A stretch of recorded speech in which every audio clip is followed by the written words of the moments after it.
سورج کبھی نہیں رکا، لیکن ایک بار رکا۔ سورج بالکل تیری گردش بالکل بجا ہے، کیونکہ تجھے بھی اللہ کا حکم ہے، جبکہ مجھے بھی اللہ کا ہی حکم ہے۔ پیغمبر صلی اللہ علیہ وسلم فرماتے ہیں کہ اللہ نے اس سورج کی گردش کو بالکل روک دیا۔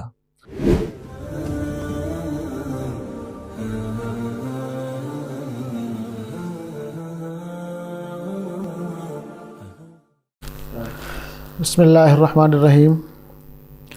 صحیح بخاری اور صحیح مسلم میں ایک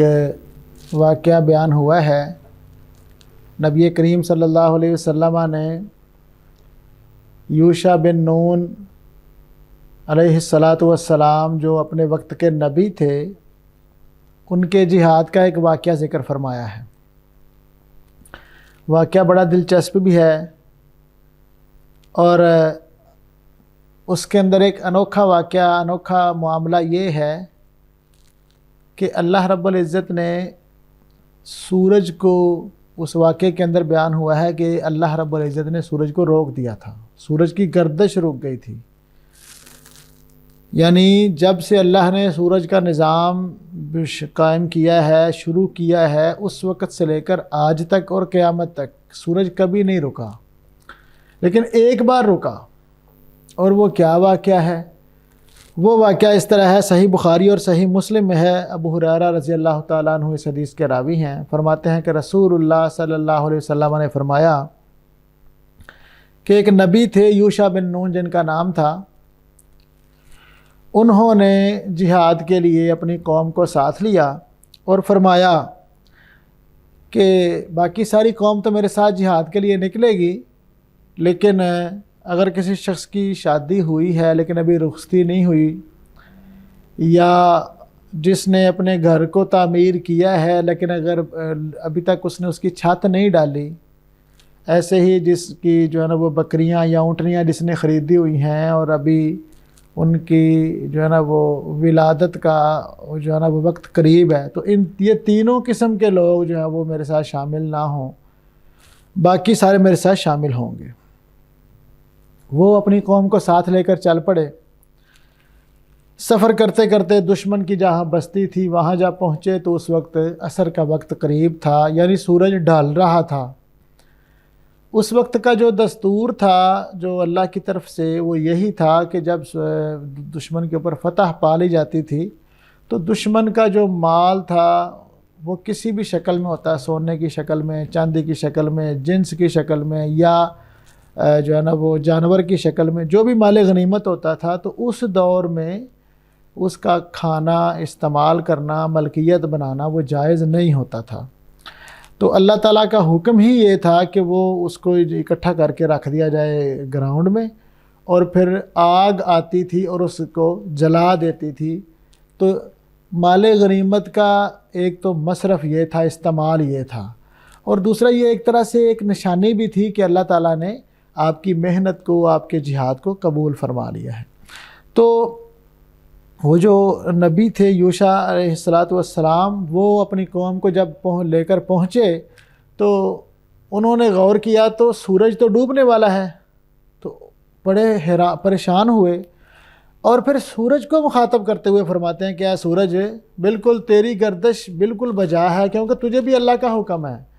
جبکہ مجھے بھی اللہ کا ہی حکم ہے۔ یعنی میں اگر اپنی قوم کو ساتھ لے کر نکلا ہوں اور جہاد کرنے لگا ہوں تو اس میں میری ذاتی غرض نہیں ہے، اللہ کے حکم کا پابند ہوں، اور مجھے حکم ہے کہ میں نے آج سورج ڈھلنے سے پہلے پہلے اس بستی کے لوگوں سے جہاد کرنا ہے اور ان پر فتح حاصل کرنی ہے۔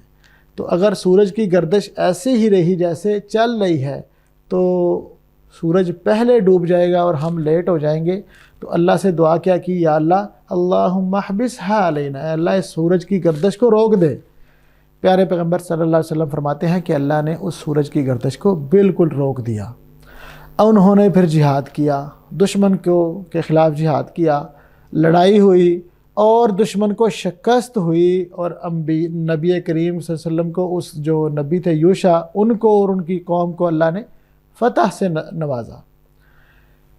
جب فتح مل گئی تو روایت کے مطابق، دستور کے مطابق مال غنیمت کو اکٹھا کیا گیا، مال غنیمت کو اکٹھا کر کے ایک میدان میں رکھ دیا گیا اور ایک سائیڈ پر کھڑے ہو کر اب انتظار ہو رہا ہے کہ آگ آئے، اس کو جلائے تاکہ ہمیں جو ہے وہ اطمینان حاصل ہو جائے۔ تو آگ آ ہی نہیں رہی اور جلا ہی نہیں رہی، تو نبی بھی پریشان، جو صحابہ تھے وہ بھی پریشان کہ یہ ماجرا کیا ہے،